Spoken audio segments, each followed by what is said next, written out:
रोहतास दुर्ग के प्रकोष्ठ में बैठी हुई युवती ममता गंभीर परवाह को देख रही थी। ममता विधवा थी। मन में वेदना, मस्तिष्क में आंधी, आंखों में पानी की बरसात लिए हुए वह अपने कक्ष में बैठी थी।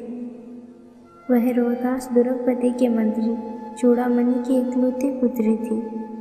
फिर उसके लिए कुछ अभाव होना असंभव था, परंतु वो विधवा थी। हिंदू विधवा संसार में सबसे तुच्छ निराश्रयी प्राणी मानी जाती थी।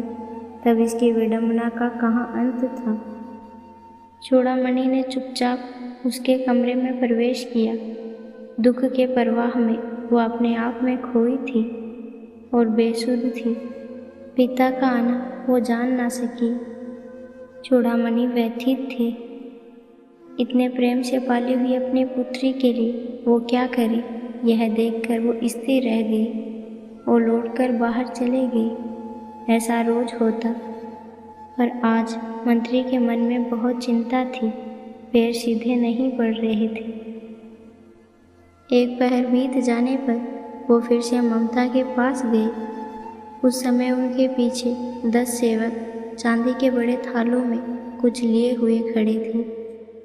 पैरों की आवाज़ सुनकर ममता ने घूमकर देखा। मंत्री ने सब थालों को रखने का आदेश दे दिया। सेवक थाल रखकर चले गए। ममता ने पूछा, ये क्या है पिताजी? तेरे लिए उपहार है बेटी, कहकर चूड़ामणि ने सभी थालों के पर्दे उठा दिए। सोने का पीलापन चमक रहा था। ममता चौंक उठी। इतना सोना कहाँ से आया? चुप रहो ममता, ये तुम्हारे लिए है, चूड़ामणि ने कहा। ममता बोली, क्या आपने मलेच्छ की अधीनता स्वीकार कर ली? पिताजी, ये अनर्थ है, अर्थ नहीं।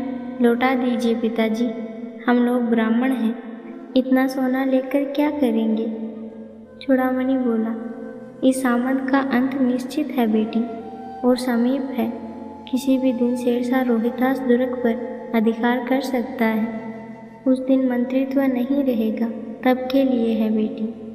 ममता बोली, हे भगवान, तब के लिए, विपद के लिए इतना आयोजन, परमपिता परमात्मा के विरुद्ध इतना साहस कैसे पिताजी? क्या हमें भीख ना मिलेगी? क्या कोई हिंदू इस भूमि पर नहीं बचेगा जो ब्राह्मण को 2 मुट्ठी अन्न दे सके? ये असंभव है। फेर दीजिए पिताजी, मैं कांप रही हूँ। इसकी चमक आंखों को अंधा बना रही है। चूड़ामणि बोले, मूर्ख है। इतना कहकर वो चले गए। दूसरे दिन जब डोलियों का तांता भीतर आ रहा था, ब्राह्मण मंत्री चूड़ामणि का हृदय धक धक करने लगा। वह अपने आप को रोक ना सका। उसने जाकर रोहितास दुर्ग के तोरण पर डोलियों का आवरण खुलवाना चाहा। पठानों ने कहा, यह महिलाओं का अपमान करना है। बात बढ़ गई। तलवारें खींची। ब्राह्मण वहीं मारा गया। शेरशाह ने राजा रानी को बंदी बना लिया, लेकिन ममता भागकर निकल गई। डोली में भरे हुए पठान सैनिक दुर्ग में फैल गए, पर ममता नहीं मिली। ममता एक छोटी कुटिया बनाकर अपना जीवन गुजारने लगी। एक दिन एक झोंपड़ी में ममता पाठ कर रही थी।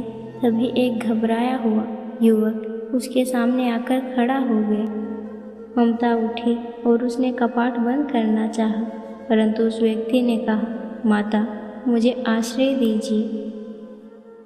ममता ने पूछा, तुम कौन हो?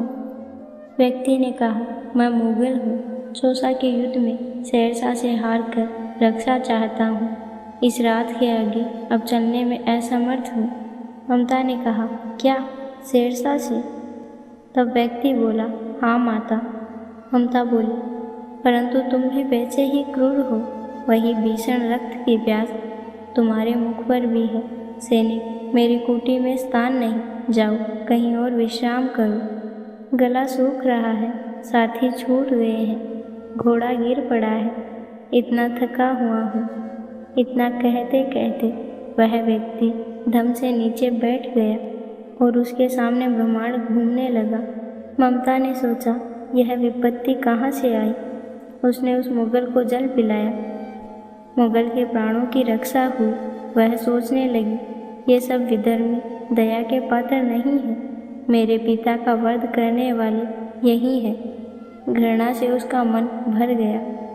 ममता सोचने लगी, मैं ब्राह्मणी हूँ, मुझे तो अपने धर्म अतिथि देव की उपासना का पालन करना चाहिए, परंतु यहाँ नहीं, ये सब विधर्मी है, दया के पात्र नहीं।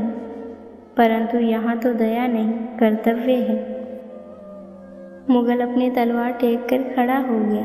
ममता ने कहा, क्या आश्चर्य है कि तुम छल करो। तब व्यक्ति बोला, छल नहीं माता, तैमूर वंश का वंशधर स्त्री से छल करेगा, ये नहीं हो सकता। ममता ने मन में कहा, यहाँ कौन सा दूरक है, ये भी तो झोंपड़ी ही है, जो चाहे ले ले, मुझे तो अपना कर्तव्य करना पड़ेगा। वह बाहर चली आई और मुगल से बोली, जाओ भीतर आराम करो, तुम चाहे कोई भी हो, मैं तुम्हें आश्रय देती हूँ। मैं ब्राह्मण कुमारी हूँ, सब अपना धर्म छोड़ दे तो क्या मैं भी छोड़ दूँ। मुगल ने चंद्रमा के प्रकाश में उसका चेहरा देखा। उसने मन ही मन उसे नमस्कार किया। ममता पास की टूटी हुई दीवारों में चली गई और भीतर थके हुए पथिक ने झोंपड़ी में विश्राम किया। सुबह पत्थरों की आड़ से ममता ने देखा, सैकड़ों घुड़सवार उस प्रांत में घूम रहे हैं।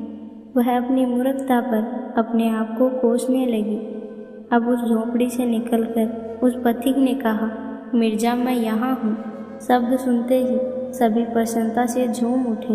ममता और अधिक भयभीत हो गई। मुगल ने कहा, वो स्त्री कहाँ है, उसे खोज निकालो।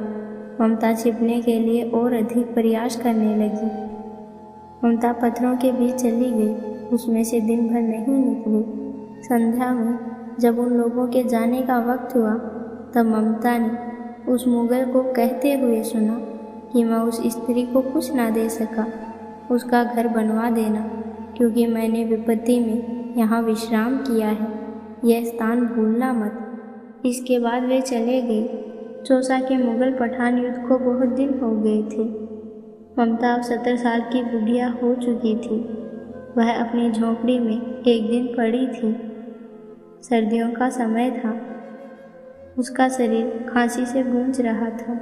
ममता की सेवा के लिए गांव की 2-3 स्त्रियां उसे घेर कर बैठी थी, क्योंकि वह जीवन भर सबके सुख दुख में उसके साथ ही रही।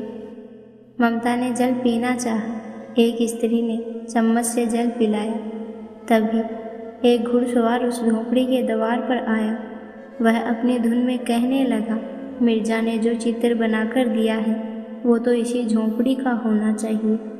वह बुढ़िया तो मर गई होगी, अब किससे पूछूं कि एक दिन शहंशाह हुमायूं किस छप्पर के नीचे बैठे थे। यह घटना भी 47 साल की हो चुकी है। ममता ने अपने कानों से सुना। उसने पास की स्त्री से कहा, उसे बुला लाओ। घुड़सवार पास आया। ममता ने रुक रुक कर कहा, मैं नहीं जानती कि वो शहंशाह था या साधारण मुगल था, पर एक दिन इस झोंपड़ी के नीचे वो रहकर गया था। मैंने सुना था कि वह मेरा घर बनवाने की आज्ञा दे चुका है। भगवान ने सुन लिया। अब मैं इस झोंपड़ी को छोड़ती हूँ। अब तुम इसका मकान बनाओ या महल, मैं अपने चीर विश्राम गृह में जाती हूँ। घुड़सवार बुढ़िया को देखता रह गया। तभी बुढ़िया के प्राण पखेरु उड़ गए। वहाँ एक मंदिर बना और उस शिलालेख पर लिखा गया था, सातों देश के नरेश हुमायूं ने एक दिन यहाँ विश्राम किया था। उनके पुत्र अकबर ने उनकी स्मृति में यह गगनचुंबी मंदिर बनाया है, पर उसमें ममता का नाम कहीं नहीं था।